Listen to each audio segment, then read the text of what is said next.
Hi, this is Dave Tinker, Chief Vice President of Advancement, and I just want to take a moment and speak with you today about what happens when you have to postpone an event or even cancel an event or make an event virtual. Uh, Obviously, with everything going on in the community right now, it's very difficult to hold a special event. And for many smaller nonprofits, that can be the bread and butter for your fundraising efforts annually. And so that's something that's a great concern to a lot of people. Working at a large organization as such as Achieva, we had a big event that we had planned a couple weekends ago that we actually had to end up postponing. And we also are participants in the Highmark Walk for a Healthy Community. And that event, as many people know, has now moved to being a virtual only event and not an in-person event.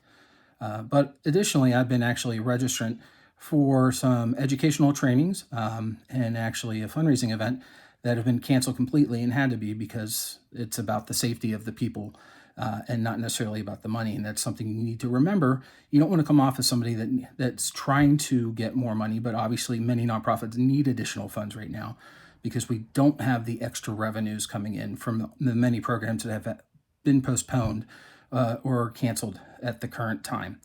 So one of the things you need to factor in if you're going to postpone an event or cancel an event is actually figure out, can you do it later in the year?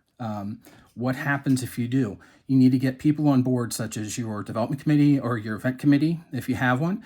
Get your executive staff on board. Get also the CEO to share that, yes, you need to postpone the event.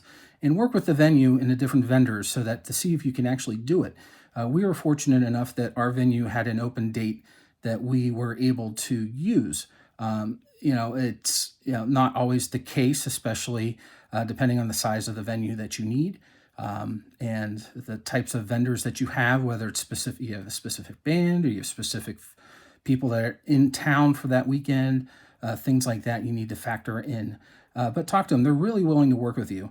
And, one of the things you have to consider is actually, are you going to have any stranded costs? Did you pay for anything, put any deposits on things that you might not be able to get back? Talk with the vendors because more than likely they're willing to work with you because they want to keep working with you, not just with this event, but events in the future. And almost always they're going to be happy to work with you to make sure that you do get some of your stuff back.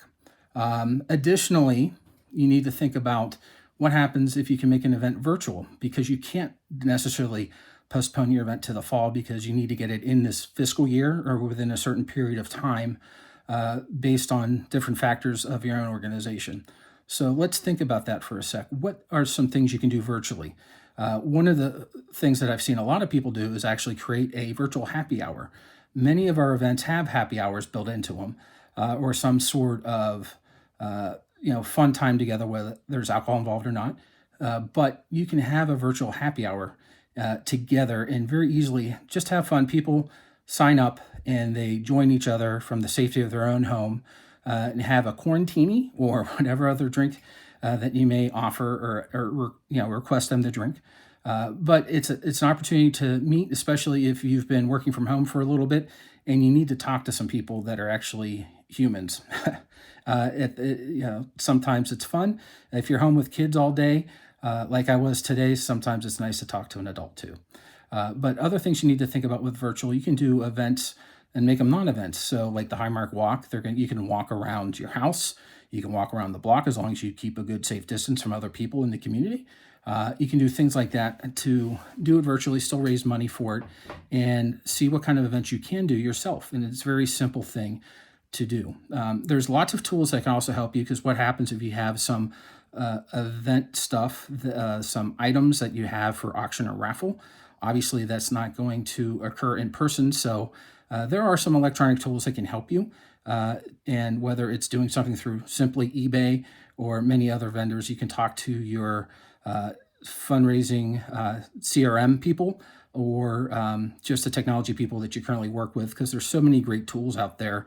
I can't really recommend just one because there's a lot of them. But I just wanted to share these tips with you. Hopefully you'll have an event soon and things will get back to normal.